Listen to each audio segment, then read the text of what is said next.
मेरा नाम अंजू है। मैं अपने पिता, जो एक पंडित हैं, की सख्त परवरिश में पली बड़ी हूँ। सच कहूँ तो मेरी पहचान ही मेरा सादा और शर्मीला स्वभाव था। मेरा दायरा बस मेरा घर, मेरा कमरा और पूजा पाठ तक ही सीमित था। पंडित जी हमेशा कहते थे कि एक लड़की की असली खूबसूरती उसकी शर्म, सादगी और इज्जत में होती है। इसलिए मैंने हमेशा अपनी खूबसूरती को दुपट्टे और सादे कपड़ों में छुपा कर रखा, क्योंकि मेरे लिए मेरी इज्जत ही सबसे कीमती चीज थी। मेरी दुनिया में सबसे अहम लोग थे मेरे पंडित जी, मेरी माँ और मेरा छोटा भाई अमर, जो उम्र में छोटा जरूर था मगर मेरे लिए एक मजबूत पहरेदार जैसा था। उस दिन भी मेरी जिंदगी रोज की तरह ही थी। मैं शाम से पहले मोहल्ले के बच्चों को शिक्षा देकर घर लौट रही थी। मेरी निगाहें नीचे थीं और कदम तेजी से घर की तरफ बढ़ रहे थे।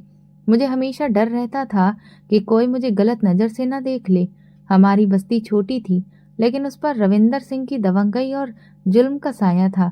जब मैं एक सुनसान रास्ते से गुजरी तो अचानक मेरे कदम रुक गए। किसी ने मेरा रास्ता रोक लिया। मेरा दिल तेजी से धड़कने लगा और मुझे बिना देखे ही समझ आ गया कि ये कौन है। रविंदर सिंह। रविंदर गांव का सबसे दमंग, घमंडी और बेपरवाह आदमी था। उसके पास पैसा, ताकत और रौब सब था। उसकी गंदी नजर और औरतों के प्रति गलत सोच सबको डराती थी। मैंने तुरंत अपना दुपट्टा कसकर शरीर से चिपकाया और बिना आंख उठाए आगे बढ़ने का इशारा किया। अरे अंजू, इतनी जल्दी कहाँ जा रही हो? उसने बेशर्मी से कहा। सुना है गांव में तुमसे सुंदर कोई नहीं, लेकिन तुम तो हमेशा खुद को ऐसे छुपाती फिरती हो। जरा ठहरो, दो बात कर लो, मैंने डरते हुए कहा। रविंदर सिंह, रास्ता छोड़ दो, मुझे घर जाना है। कोई गलत बात मत करो प्लीज। वो हंसा। इज्जत, शर्म, ये सब बातें गरीबों के नसीब में होती हैं। ताकतवर आदमी तो अपनी मर्जी से चलता है। और तुम तो मेरा शौक हो। जितनी चीज छुपी हो उसे पाने में उतना ही मजा आता है। इतना कहकर उसने मेरा बाजू पकड़ने की कोशिश की और मेरा दुपट्टा हटाने को बढ़ा। मेरा दिल कांप गया। मेरी आंखों से आंसू निकल पड़े। मैंने पूरी ताकत से दुपट्टा पकड़े रखा ताकि उसकी गंदी नजर मुझ पर ना पड़े। मेरा हाथ छोड़ दो, मैं रोते हुए बोली, मगर आवाज बेहद कमजोर थी। वो मुस्कुराया। अब तो और मजा आ रहा है। तुम्हारा डर, तुम्हारे आंसू, यही तो जीत है मेरी। तुम मेरी ही हो जाओगी। उसी वक्त जैसे भगवान ने मेरी पुकार सुन ली, वहां मेरा भाई अमर पहुंच गया, जो मुझे देर होने पर ढूंढता हुआ आया था। अमर ने मुझे रविंदर के हाथों में देखा तो उसकी आंखें गुस्से से लाल हो गईं। तेरी हिम्मत कैसे हुई मेरी बहन को छूने की? अमर जोर से गरजा। उसने बिना सोचे रविंदर को जोर से धक्का दिया। वो गिरते गिरते बचा।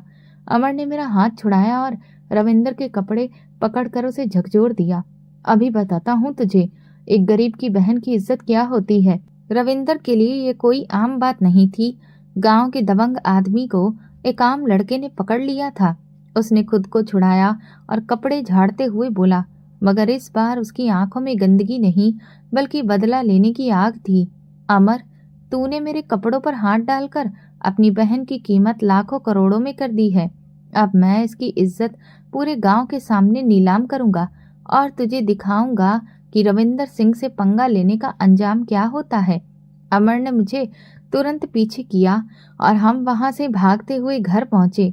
लेकिन मैं समझ चुकी थी, रविंदर मजाक नहीं कर रहा था। वो मेरी इज्जत, मेरा सम्मान सब मिटा देना चाहता था। रात मेरी जिंदगी की सबसे भारी रात थी। रविंदर की धमकी और अमर की बेचैनी ने हमें सोने नहीं दिया। मुझे पता था कि वो सिर्फ मुझे नहीं, हमारे पूरे घर को निशाना बनाएगा। उसे अपने भाई बलविंदर सिंह की पूरी मदद भी हासिल थी, जो खुद भी लड़कियों को परेशान करने का आदी था। सुबह होते ही रविंदर ने अपना खेल शुरू कर दिया। हमारी गली की नाली बंद कर दी गई, पानी की सप्लाई भी कटवा दी गई। ये सब हमें परेशान करने और नीचा दिखाने के लिए था। पिताजी गांव के चौधरी के पास गए, लेकिन सभी ने साफ मना कर दिया। रविंदर से उलझना हमारे बस की बात नहीं। उन्होंने कहा, वो बहुत ताकतवर है। ये सब तो बस शुरुआत थी। अगले दिन सबसे दर्दनाक खबर आई। अमर को पुलिस पकड़कर ले गई। पिताजी घर लौटे, उनका चेहरा सफेद पड़ चुका था। अंजू, अमर को थाने ले गए। रविंदर ने कहा है कि अमर ने उसे मारने की धमकी दी और उसकी जमीन पर कब्जा करने की कोशिश की। मैं और मेरी माँ सन्न रह गए। अमर ने ऐसा कुछ नहीं किया था। वो तो बस मेरी इज्जत बचा रहा था। पिताजी ने वकीलों से बात की, लेकिन कोई भी रविंदर के खिलाफ खड़ा होने को तैयार नहीं था। उसके पैसे, ताकत और झूठे गवाहों ने सबको डरा दिया था। अमर को पहली ही रात थाने में गुजारनी पड़ी। मेरे पिता की बेबसी देखने लायक थी। वो अमर को छुड़ाने के लिए हर दरवाजा खटखटा रहे थे, लेकिन हर जगह से उन्हें सिर्फ मायूसी ही मिली। रविंदर सिंह ने पुलिस और अदालत दोनों जगह अपना पूरा दबदबा झोंक दिया था। हमें पता था कि अगर अमर ज्यादा देर तक थाने में रहा तो उसकी जिंदगी खतरे में पड़ सकती है या फिर उस पर जुल्म किया जाएगा। 2 दिन बाद शाम को रविंद्र सिंह का एक पुराना नौकर हमारे घर आया। वो मेरे पिता से अकेले में बात करना चाहता था। नौकर ने डरते डरते कहा, पंडित जी, रविंद्र सिंह ने संदेश भेजा है। वो कहते हैं कि मामला सुलह से खत्म करना चाहते हैं। पिता की आंखों में हल्की उम्मीद जग गई। उन्होंने जल्दी से पूछा, सुलह? मतलब अमर को छोड़ देगा? नौकर ने कहा, वो कहते हैं कि कल रात हवेली के पिछवाड़े वाले गुप्त कमरे में गांव के कुछ बड़े लोग और वो खुद बैठेंगे। वहां सुलह की मीटिंग होगी। अगर आप लोग आए तो वो केस वापस ले लेंगे। पिता ने तुरंत कहा, ठीक है, मैं आ जाऊंगा। लेकिन नौकर का चेहरा अब भी परेशान था। उसने हिचकिचाते हुए कहा, साहब की एक शर्त भी है। पिता ने घबराकर पूछा, कौन सी शर्त? नौकर ने सिर झुकाकर कहा, साहब चाहते हैं कि आप अपनी बेटी अंजू को भी उस मीटिंग में लेकर आएं, ताकि पूरे गांव को लगे कि आपने उनकी नाराजगी और उनका दावा मान लिया है। ये एक तरह की रस्म है। इस बात ने पिताजी को अंदर तक हिला दिया। कैसी सुलह थी ये, जिसमें एक इज्जतदार लड़की को गैर मर्दों यानी पराये मर्दों की मीटिंग में ले जाने की बात की जा रही थी? ये साफ बेइज्जती की मांग थी। पिताजी ने गुस्से और दुख से कहा, ये कभी नहीं हो सकता। मेरी बेटी घर की इज्जत है, मैं उसे उस माहौल में नहीं ले जा सकता। नौकर ने कंधे उचकाते हुए कहा, तो फिर अमर को भूल जाइए। साहब का कहना है कि वो उस पर झूठा केस ऐसा चिपका देंगे कि वो सालों जेल में सड़ता रहेगा। नौकर चला गया। घर में जैसे तूफान फट पड़ा। पिताजी और माँ दोनों एक दूसरे से बात कर रहे थे। दोनों की आंखें भरी हुई थीं। मैं सब सुन रही थी। मुझे साफ समझ आ गया था कि ये सुलह नहीं बल्कि एक गंदी चाल है। रविंद्र सिंह मुझसे बदला लेने की फिराक में था। वो मुझे वहां बुलाकर जरूर मुझे जलील करना चाहता था या कोई और गंदी मांग रखेगा। मेरा दिल जोर जोर से धड़क रहा था। लेकिन अमर, मेरा भाई, जिसने मेरे लिए अपनी जान खतरे में डाल दी थी, उसकी हालत का ख्याल मेरे दिल को चीर रहा था। उस रात पिताजी कई बार करवट बदलते रहे। आखिर वो मेरे कमरे में आए। उनकी आंखों में आंसू थे। अंजू बेटी, उनकी आवाज कांप रही थी। मैं तुम्हें उन जालिमों के सामने ले जाना नहीं चाहता, लेकिन अमर, हमारा बच्चा, उसकी जान खतरे में है। हमने अगर उनकी बात ना मानी तो वो अमर को बर्बाद कर देंगे।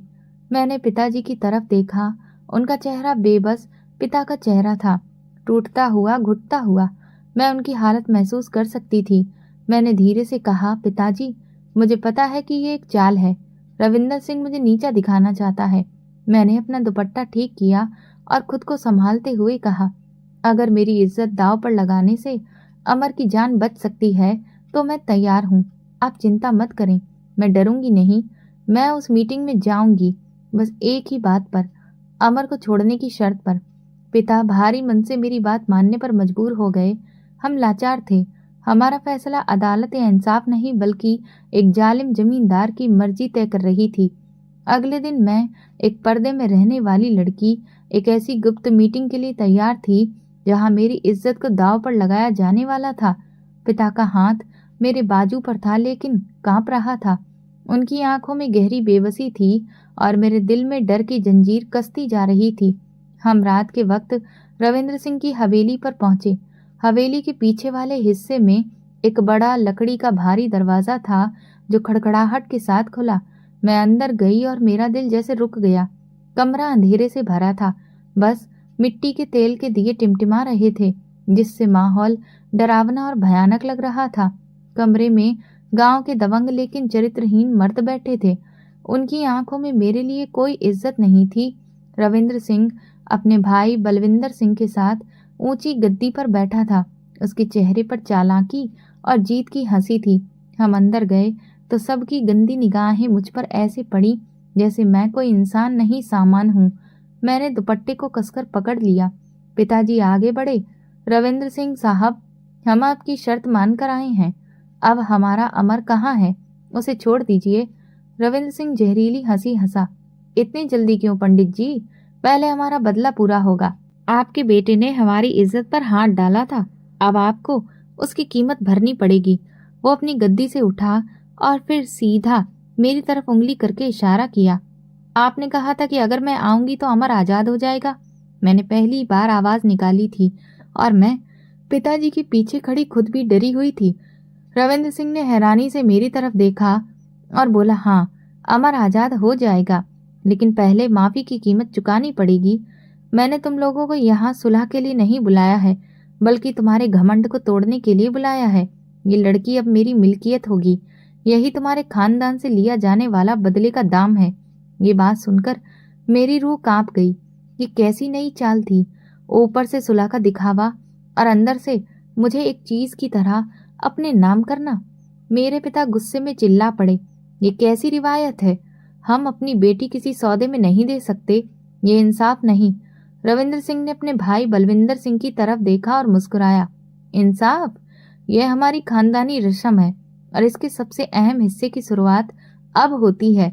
इतना कहते ही वह अचानक मेरी तरफ बढ़ा और एक झटके में मेरे सिर के दुपट्टे को खींचकर नीचे फेंक दिया। मुझे लगा जैसे मेरे जिस्म से मेरी रूह अलग हो गई हो। मेरी इज्जत, जिसे मैं हमेशा ढककर रखती थी, अब उन अजनबी और गंदी नजरों के सामने थी। मेरा दिल धड़कना भूल गया। मैं जैसे पत्थर की हो गई। कमरे में मौजूद हर आदमी की आंखें मुझ पर टिक गईं। उनकी निगाहों में गंदगी और हवस साफ दिख रही थी। मेरे पिता वहीं फर्श पर बैठ गए। उनकी आंखों से दर्द टपक रहा था। इससे पहले कि कोई कुछ समझे, रविंद्र सिंह ने जोर से ऐलान किया, अब इसकी बोली लगेगी। ये वही लड़की है जिसके हुस्न पर एक फकीर के बेटे को गुरूर था। अब देखते हैं इसकी कितनी कीमत है। ये सुनकर मेरे पैरों तले जमीन खिसक गई। मेरे जैसे जीती जागती इंसान की नीलामी की जा रही थी। मुझे लगा जैसे मैं अब इंसान नहीं, बस एक सामान हूँ। ये सब मेरे भाई की हिम्मत दिखाने का बदला था और मैं उसकी कीमत। तभी इलाके के एक अमीर बूढ़े जमींदार ने सबसे पहले बोली लगाई, 10 लाख।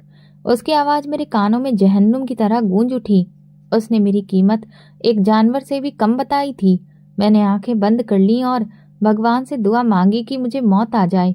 मेरे दिमाग में अमर का चेहरा घूमने लगा। क्या मेरी मौत मेरे परिवार को इस जुल्म से बचा सकती है? तभी बलविंदर सिंह चिल्लाया, कोई और है जो बोली बढ़ाए? इसकी कीमत सिर्फ सुंदरता की नहीं, इसके संस्कारों और इज्जत की भी है। सोच समझकर दाम लगाओ। वो बोली को और बढ़ावा दे रहा था ताकि रविंदर सिंह का अहंकार संतुष्ट हो जाए। हर तरफ से बोली बढ़ रही थी। कोई 11 लाख बोल रहा था, कोई 12, कोई 15, और मैं वहां खड़ी एक बेजान मूर्ति की तरह सब देख रही थी।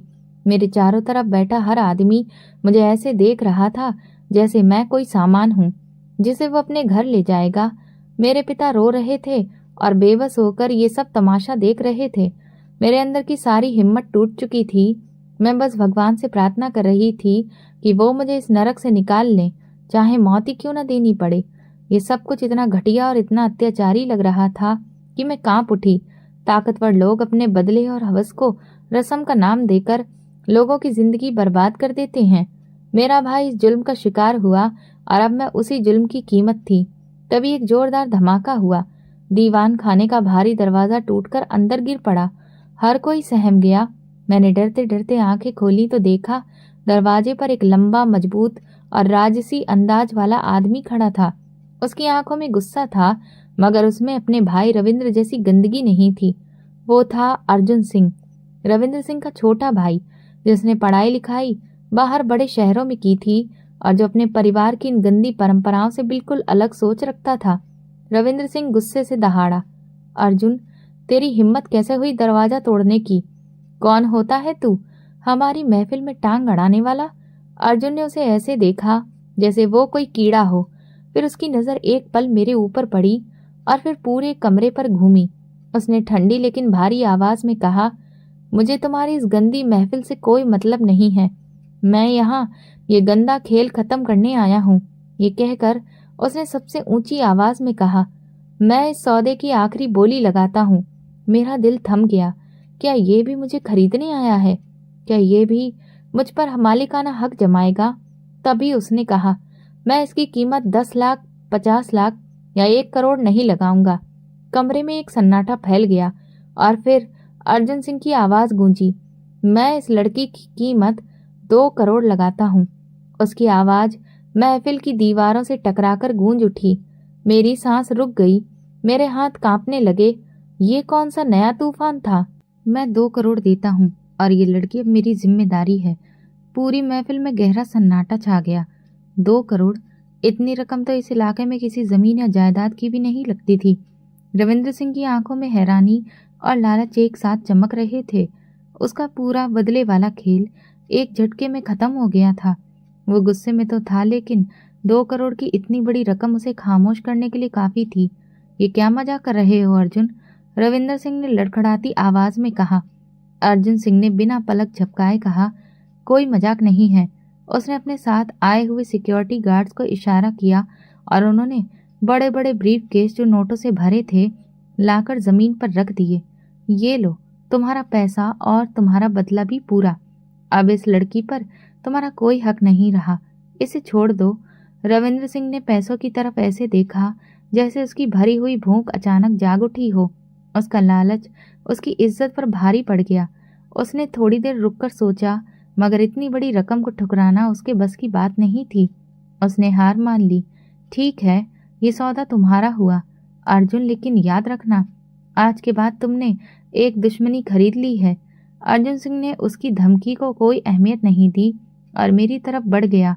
मैं अभी भी डरी हुई बिल्कुल जड़ बनी खड़ी थी। वो मेरे पास आया। उसका लंबा कद और एकदम मजबूत रौबदार मौजूदगी देखकर मैं सहम गई। उसने मुझे छुआ नहीं, बस हल्के से हाथ से इशारा किया, अंजू चलो। मैं उसके इशारे पर अपने आप चल पड़ी। मेरे पिता जो अभी तक सदमे में बैठे थे उठकर मेरी तरफ बढ़े, लेकिन अर्जुन के गार्ड्स ने उन्हें रोक दिया। मैंने जाते जाते अपने पिता की बेबस आंखों को देखा और अंदर से टूट गई। मेरा मालिक बदल चुका था, पर मैं अब भी किसी की चीज ही थी। अर्जुन ने मुझे हवेली के बाहर खड़ी अपनी काली बड़ी बेहद महंगी गाड़ी में बैठाया। बाहर खड़े गार्ड्स ने तुरंत दरवाजा बंद किया। अर्जुन खुद ड्राइविंग सीट पर बैठने की बजाय मेरे बराबर बैठ गया। गाड़ी ने तेजी से हवेली को पीछे छोड़ दिया और शहर की तरफ भागने लगी। मुझे अभी भी समझ नहीं आ रहा था कि ये सब सच में हो रहा है। मैं रविंद्र सिंह के चुंगल से तो निकल गई थी, लेकिन अब एक नए रहस्यमय इंसान के साथ जा रही थी जो मेरे भाई अमर का ही दुश्मन था। ये बात मेरे लिए किसी सदमे से कम नहीं थी। अंदर दबा हुआ मेरा सारा डर अब आंखों से बहने लगा। मेरे होंठ कांप रहे थे। मैं इतनी घबराई हुई थी कि मुझे कुछ और सूझा ही नहीं। मैंने अपनी दादी से सीखे हुए भगवान के मंत्र दोहराने शुरू कर दिए। मेरे होठों पर शांति पाठ और गायत्री मंत्र चलने लगे। मेरी आवाज रोते रोते बाहर आई थी। मैं मंत्रों में सुकून ढूंढ रही थी। मैंने एक बार भी उसकी तरफ देखने की हिम्मत नहीं की। जब मंत्र का एक हिस्सा पूरा हुआ तो मेरी नजर अनजाने में अर्जुन पर चली गई। वो गाड़ी चलाते हुए चुपचाप मेरे मंत्र सुन रहा था।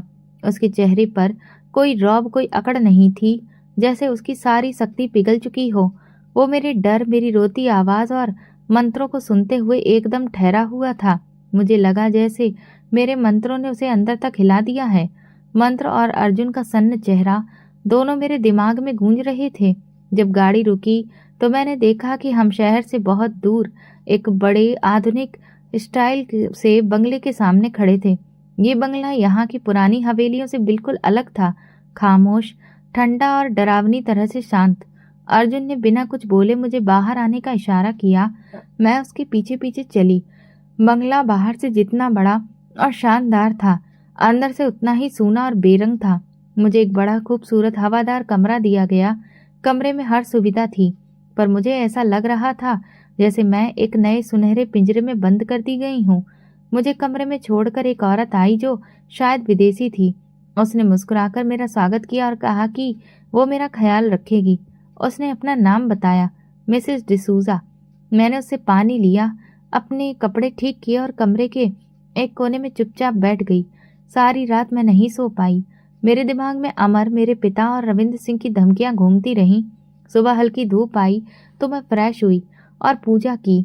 मैं पूरी तरह अर्जुन सिंह की मर्जी पर थी और मुझे ये रिश्ता मानना ही था।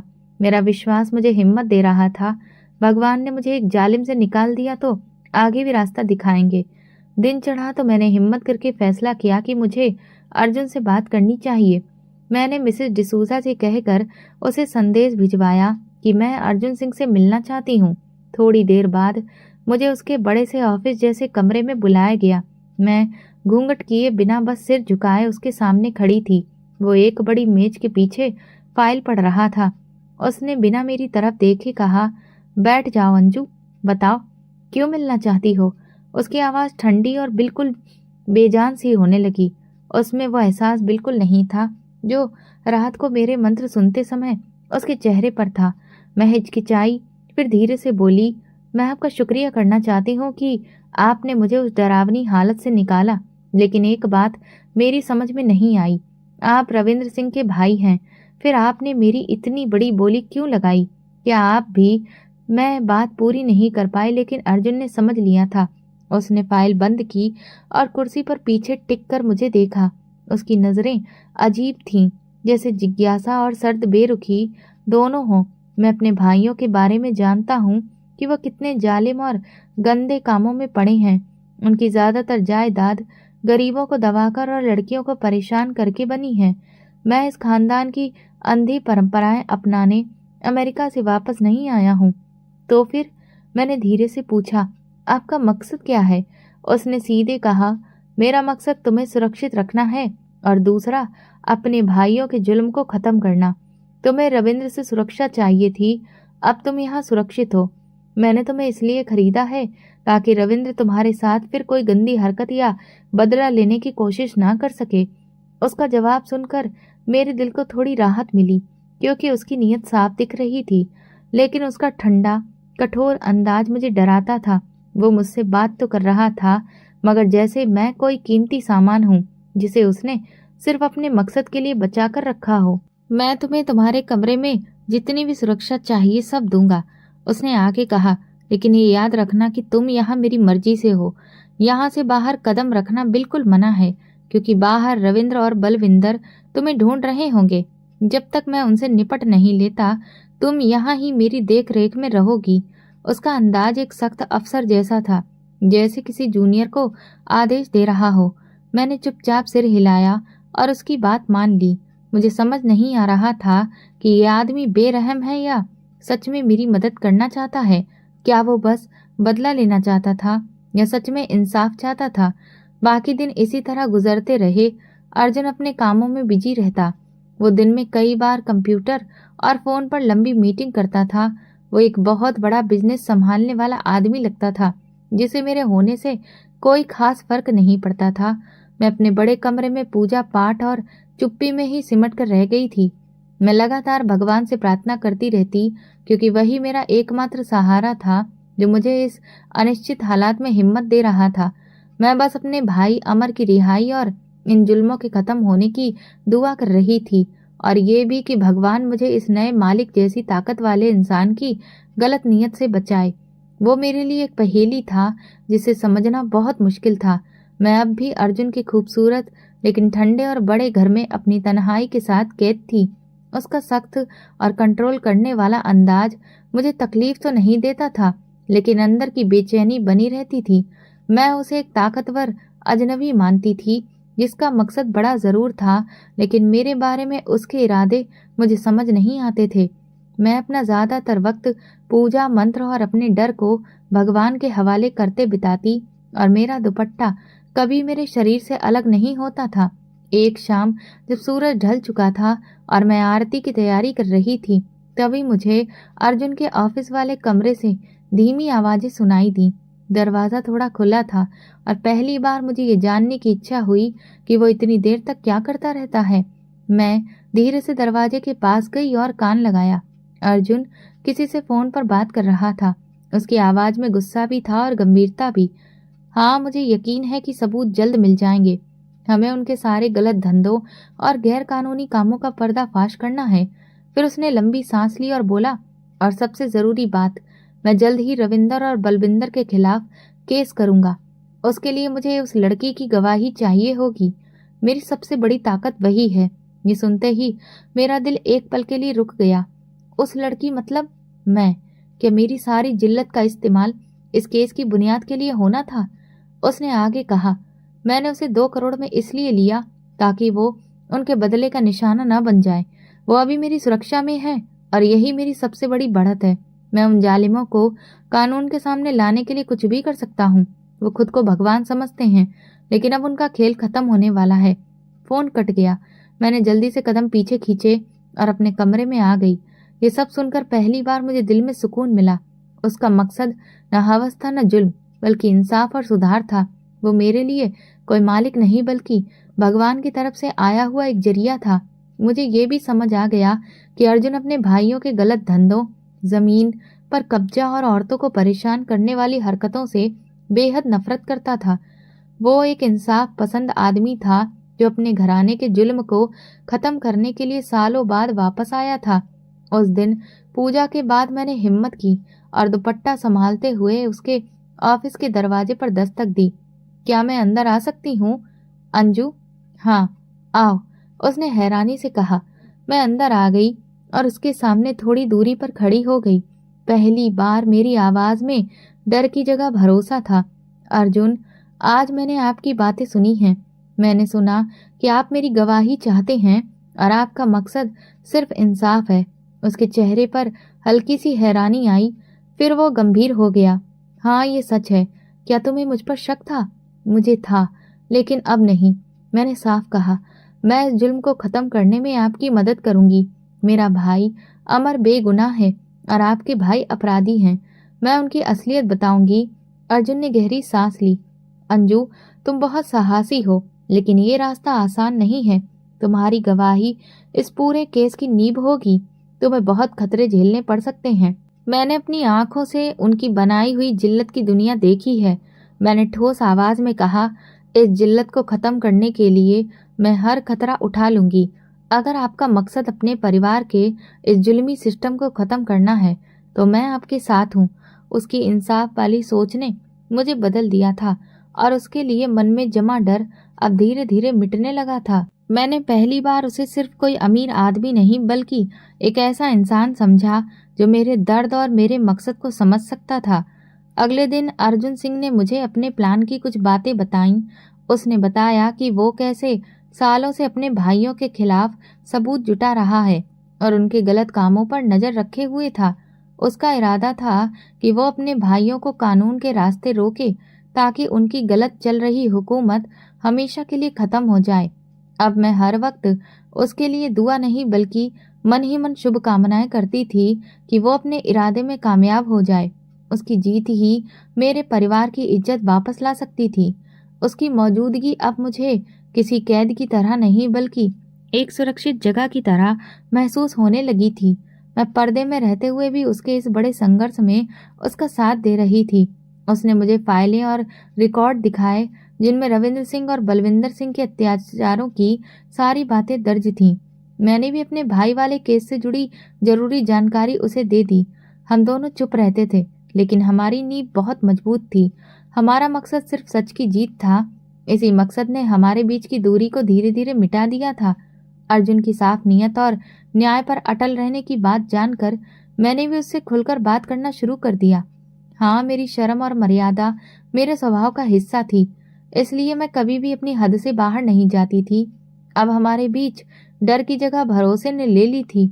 अर्जुन दिन में कई बार मेरे कमरे के बाहर आकर रुकता और मुझसे अमर के केस की बातें करता, रविंद्र सिंह के नए अत्याचारों के सबूत दिखाता और गांव के हालात पर मेरी राय लेता। वो हमेशा इज्जत के साथ दूरी बनाकर रखता था, लेकिन मुझे एहसास होता था कि वो मुझे अब सिर्फ एक गवाह नहीं बल्कि एक सलाह देने वाले साथी की तरह देखता है। मैं उसे ठोस दलीलें देती और साथ ही हिम्मत और सब्र रखने को कहती। एक दिन दोपहर को मैं अपने कमरे में बैठकर रामचरितमानस की चौपाइयां पढ़ रही थी। मेरी आंखें किताब पर थीं और मन पूरा का पूरा भगवान के शब्दों पर लगा हुआ था। उस वक्त मैं दुनिया की हर टेंशन से दूर थी, जैसे ये पाठ मेरे अंदर कोई शांति गहरी भर रहा हो। जब मैं एक चौपाई बार बार दोहरा रही थी, तभी मुझे लगा कि दरवाजे पर कोई खड़ा है।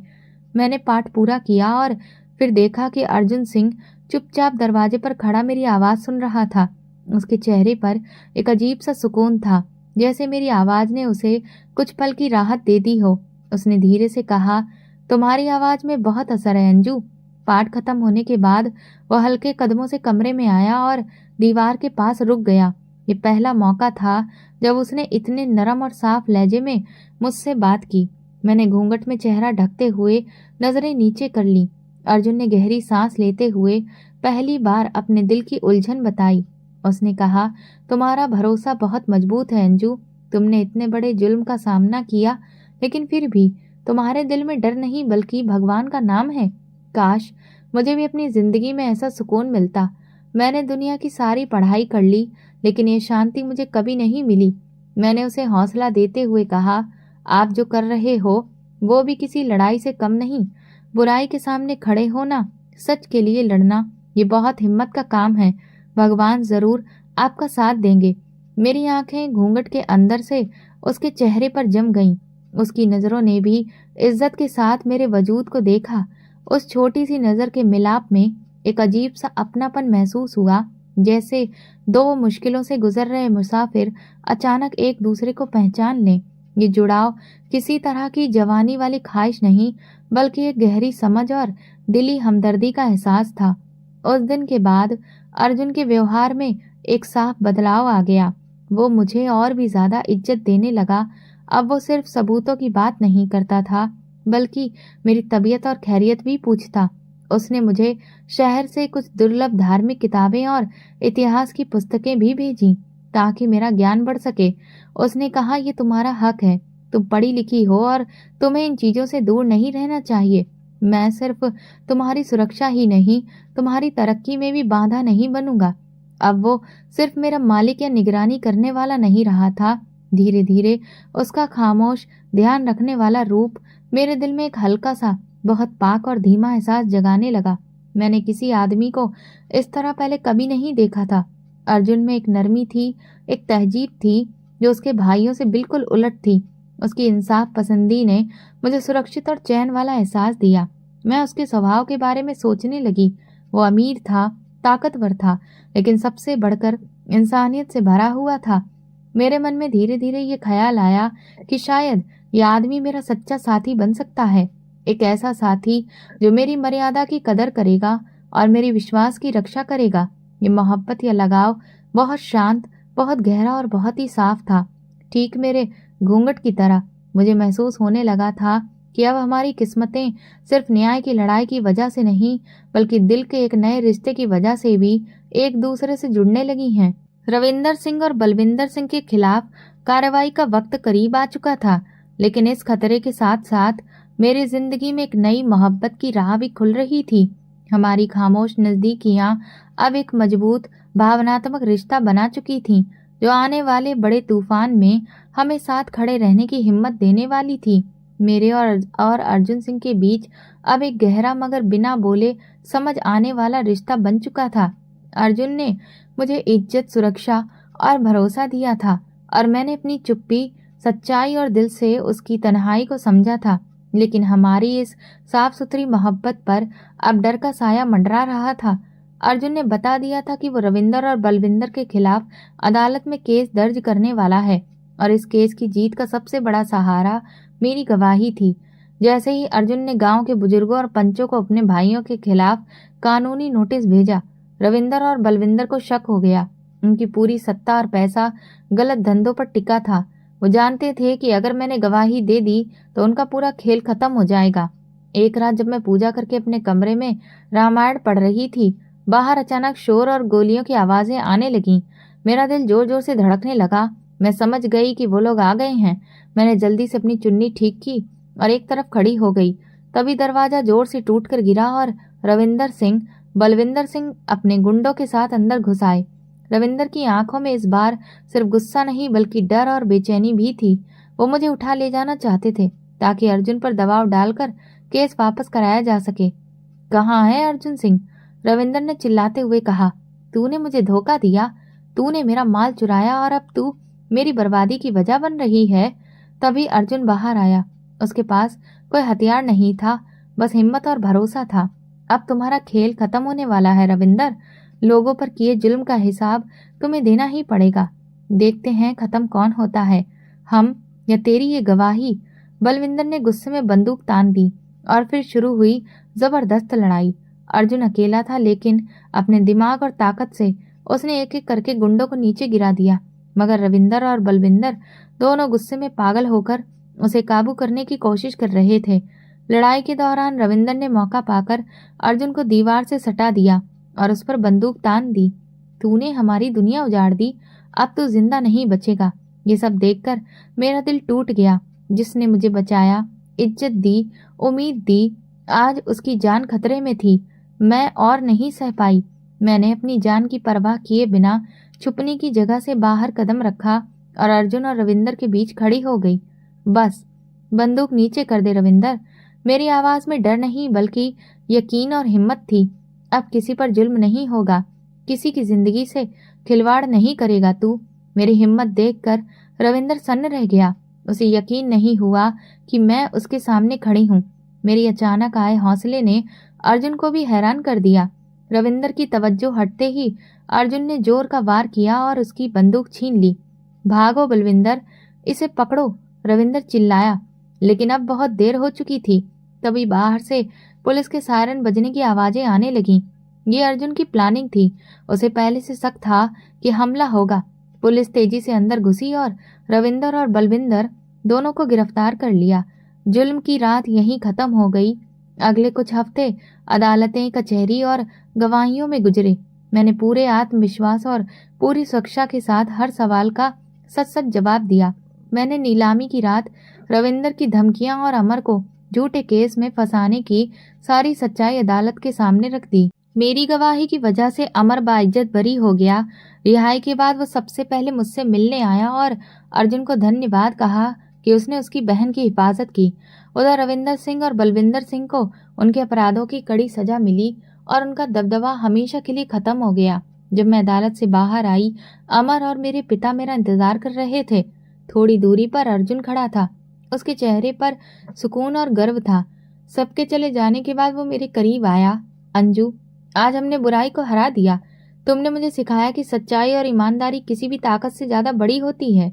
मैंने तुम्हें 2 करोड़ में खरीदा था, लेकिन आज मैं मानता हूँ कि तुम्हारी कीमत इस दुनिया की हर दौलत से ज्यादा है। उसकी आंखों में सच्चाई थी, कोई बनावट नहीं। मैंने तुम्हें किसी की संपत्ति बनाने के लिए नहीं खरीदा था। अब जब तुम पूरी तरह से आजाद हो, क्या तुम अपनी जिंदगी में मुझे जगह दोगी?